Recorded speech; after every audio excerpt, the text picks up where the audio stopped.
everyone, this is Jax here with Shalom Temple Journey, and today I'm here with the lovely Barbara O'Neill, and she's here in North Carolina for the Sustain Me event, and I wanted to kind of give you an inside look on who she really is. She teaches a lot about health and how to take care of your temple and home remedies, but do we really know who Barbara O'Neill is? I know there's so many fake accounts out there promoting different products and just pretending to be her. So this way, if you get to know who she really is, you'll be able to discern which channels or which pages are hers and which ones are not. So we are drinking these lovely fresh juices made by Royal Spirulina. Cheers. Being around people that actually will encourage you, will uplift you, will pray for you, and also make sure that you're around people that know where you're at in your journey, because we're not all in the same journey. I mean, obviously Barbara's way ahead than in her journey than I am. I'm still trying to conquer coffee here. Now, mind you, I don't drink a lot of coffee. It's literally like a half a cup every morning. But I still drink coffee. Okay, working on it. So Barbara, how long do you see yourself doing this mission work? That I don't know. While I still enjoy it, I'll keep going. Most of my friends have all retired and they've put their feet up. And a lot of people say, how do you do it? How do you keep up the pace? Well, I found a formula. What's that? And the formula is the Sustain Me principles. Ah.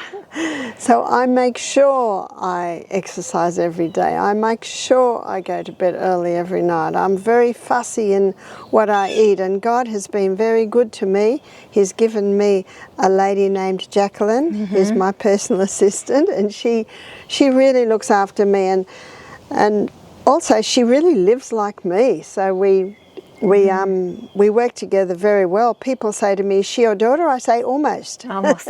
Very, very similar, the way she reads me and really the way we live. And again, I have proven these Sustain Me principles to work. This is the 5th year where I've been away for 9 months of the year. And today is my rest day. This is Monday, the day I rest, and I'm certainly feeling rested and revived. So what would you say is the biggest challenge for you being out in the road? The biggest challenge? Do you know, one way that I deal with what I'm doing is I just live one day at a time. Yeah. I enjoy where I'm at. I love the moment. It's very beautiful here. We're by a lovely creek down there and lovely wooden buildings. I love where I am. Probably one of the biggest challenges is if I go into a place, if I smell a little mold, if I see that all the bedding is polyester. But Jacqueline's got in my contract now cotton or linen sheets, please, woolen or feather, just so that it makes it a little easier, because I can do what I do when I'm able to have everything right. Very well. So yeah, I had to help her rearrange her room yesterday. She wanted to open her window. We needed fresh air, and we took the polyester blanket right off and we are replacing it with a wool comforter, right? So we're good to go on our end. Now, what are you the most grateful for in your work that you're doing? What I'm the most grateful for is that people come up to me and say, Barbara, I was on 16 medications. I'm off all my medication now. And I look at this lady, she's late 70s. And the people that come up to me and say, you saved my life. Now, I know I didn't save their life. I know what they're referring to is they saw me, they implemented the simple lifestyle changes, and they recovered. That is what I love. And people say to me, don't you get tired of people coming up all the time? I say never, because each one of them is important. Each one of them is very precious in the eyes of God. So I never tire of hearing their stories. I want to know who inspires you the most. Who inspires me the most? Yes. I think Jesus. The stories of Jesus. I love to read the stories of Jesus and how he just kept helping people. He just kept helping people, and I know that he spent many nights in prayer, and I know that his connection with his Father in heaven really enabled him to do what he did, and I certainly take inspiration and encouragement from that. Do you feel called? Do you feel personally called, or you felt called into this mission? Do you remember? Do you even remember when that happened? I never ever thought that I would be doing what I'm doing.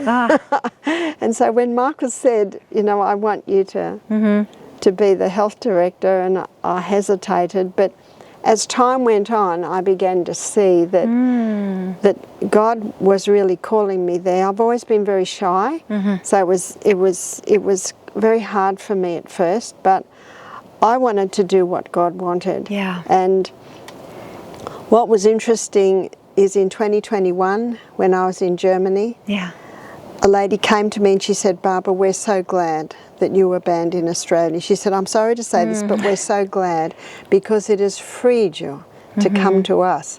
And you know, at that moment, it's like a light bulb went off in my brain. I thought the ban that I was so sad about because it was so unjust, it has freed me.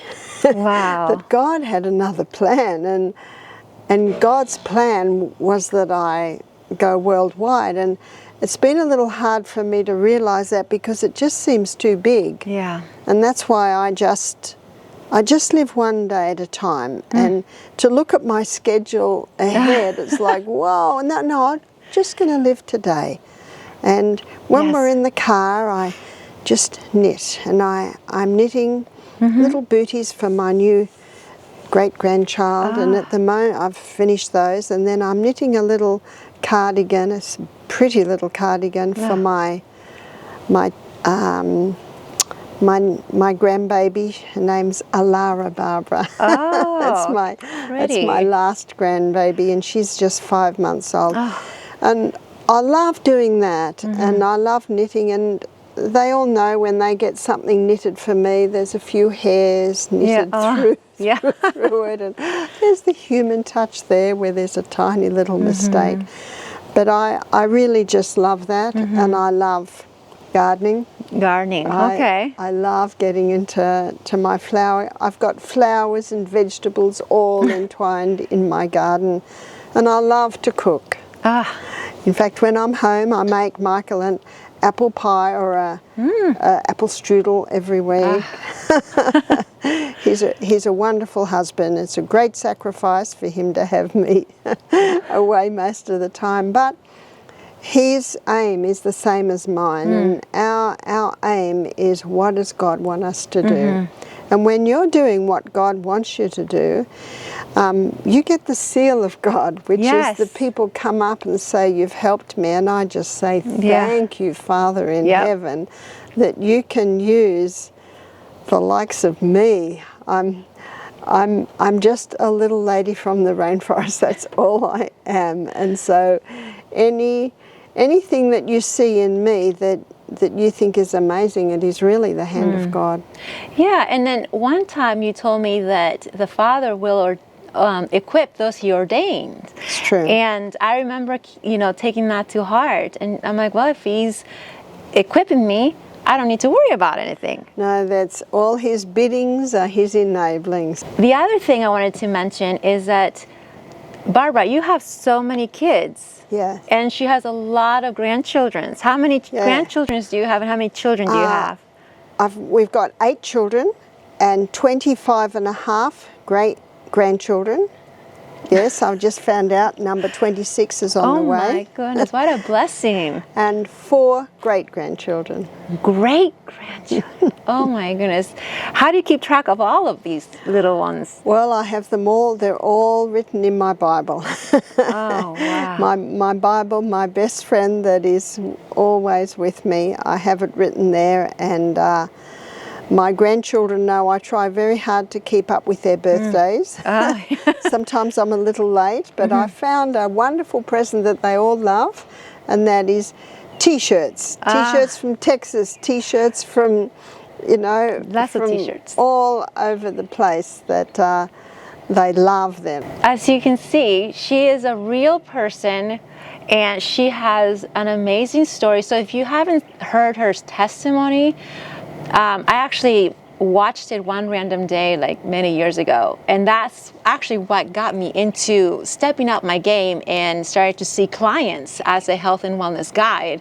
It was because of her testimony. So if you're one of my clients out there, this is why. There are many stories, but I know there's one story. My first husband was an alcoholic and a drug addict, and it got really, really hard one night, and the next morning I left with the children, and I knew that we wouldn't be back. And it's lovely being in a church because, they all helped. And then we found out he'd been in criminal activities and we could never go back, and I chose to divorce him, and I was a single mother for 4 years. See, she was a single mother. You out there, okay. Single mother of 6, and I'm just so thankful that I was able to homeschool the children, because that really binds them to your heart. And also we had to move several times, but life was always the same at home, and the schooling was the same, and I found that was a very steady thing for the children. I was a single mother for 4 years, and then when I was at Living Valley Springs in Queensland, the business manager asked me to marry him, Michael. And then after a year he wanted to start his own retreat, and that's when all our children were able to be the staff. My daughter Julia could cook, my daughter Jessica could massage, the boys gardened, Michael's daughter Michaela, she could type. So we had a team, and that's when I said, who'll be the health director? And he said, you. I said, oh, no, I'm just a mother. He said, you'll be good.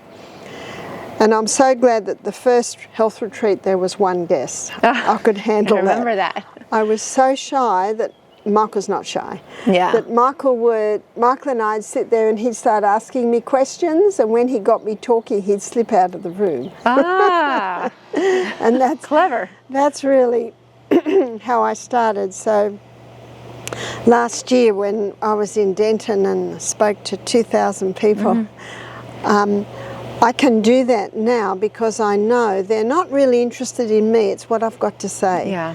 And I do know that I have a message from God, and God will enable me to do it. But I'm so glad I didn't have to start with 2,000. No, that would be pretty scary. I started with 1. From 1 to 2,000. Wow, that's amazing. And now, where do you see yourself after this mission has been accomplished? Well, I think I'm in the US. I'm in the middle of 10 weeks traveling through the US, and then I go to Brazil, Brazil. And then to Phuket, and then I think I travel through Europe, and then in July I have July off. You did ask me, what do you think is after this? I don't know. We're about to book 2026. And next year I said to my husband, I actually want to come home for every school holiday next year. Okay. So usually I've only been going home once. But next year I want to go home 4 times. 4 times. And when is the school holidays? School holidays is December, January. Or just the end of December, and then I think 2 weeks in March, April. Okay. Then 2 weeks in July. Then 2 weeks in, I think, September. So there's the 4. Well, that would be lovely. It'd be a great way to space out your talks, right? Yeah. Well, if you guys want to know more about Barbara O'Neill, well, get her book. Remember, there are fake accounts out there, and there are people pretending to be her. So always look to the heart. So I just brought you a glimpse of who Barbara O'Neill is. And if you can discern, before you watch something and it's like, oh, she recommended this, or I'm going to buy this product, really discern if this is the real Barbara O'Neill or not. Now, tell us what your website is. My website is officialbarbarao'neill.com, and from officialbarbarao'neill.com it takes you to events, takes you to a whole lot of areas, and also takes you to my social media accounts. Excellent. Well, it's been a pleasure talking to you and getting to know you better, and I hope you guys enjoy this. Thank you.